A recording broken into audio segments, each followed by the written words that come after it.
আসসালামু আলাইকুম ভাই বোনেরা, আপনারা সবাই কেমন আছেন? আশা করি সবাই ভালো আছেন। আমি আপনাদের অনেক ভালো আছি। আজকে আমি শিং মাছ দিয়ে বেগুন দিয়ে রান্না করবো। আমরা ভিডিওটা প্রথম থেকে শেষ পর্যন্ত দেখুন, আমাদের ভালো লাগবে। প্রথমে একটি কড়াই বসিয়ে দিলাম, দিয়ে দিলাম রান্না করার তেল। তেলটা গরম হয়ে গেছে, এবার দেবো পেঁয়াজ রসুন বাটা দিয়ে তেলের সাথে মশলাটাকে আমি কষিয়ে নেব। মশলাটা কষানো শেষ, এবার দিয়ে দেবো পানি দিয়ে নাড়া দিয়ে দেবো।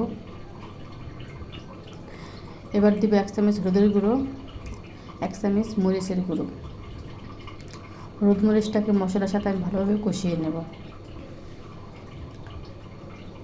এবার দেবো স্বাদ মতো লবণ দিয়ে নাড়া দিয়ে দেব। মশলাটা কিন্তু আমার কষানো শেষ। এবার ধুয়ে রাখা শিং মাছটা আমি মশলার ভিতরে দিয়ে দিব।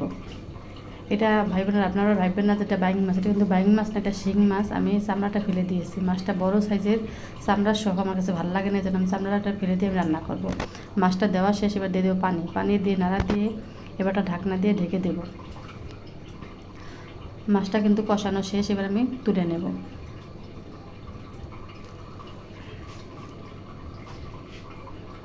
সব মাছগুলো কিন্তু আমি এভাবে করে তুলে নেব।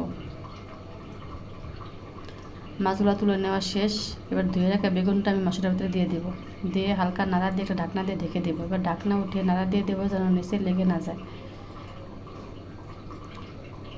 বেগুনটা কিন্তু আমার কষানো হয়ে গেছে। এবার দিয়ে দেবো পানি দিয়ে নাড়া দিয়ে দেবো। ভাই বোনেরা, বেগুন দিয়ে শিং মাছের রান্নাটা যদি ভালো লাগে, লাইক দিয়ে সাবস্ক্রাইব করে চ্যানেলটার সাথে থাকবেন বেগুন রান্না দেখার জন্য। বেগুনটা কিন্তু আমার হয়ে গেছে। মাছগুলো আমি উপরে দিয়ে দেবো। আজকে এখানে আমি জিরার গুঁড়ো ব্যবহার করব না, আমি কাঁচা ধনিয়া পাতা ব্যবহার করব, কারণ ধনিয়া পাতা দিয়ে তরকারি রান্নাটার স্বাদটা কিন্তু অন্যরকম আসে। এবার মাছগুলো কিন্তু আমার দেওয়া শেষ। এবার আমি ধনিয়া পাতা দিয়ে দেব। পুরো সব সাইডে ঘুরে ঘুরে ধনিয়া পাতা দিয়ে দেব। শিং মাছ দিয়ে বেগুন দিয়ে রান্নাটা কিন্তু আমার শেষ। এবার আমি নামিয়ে নেব।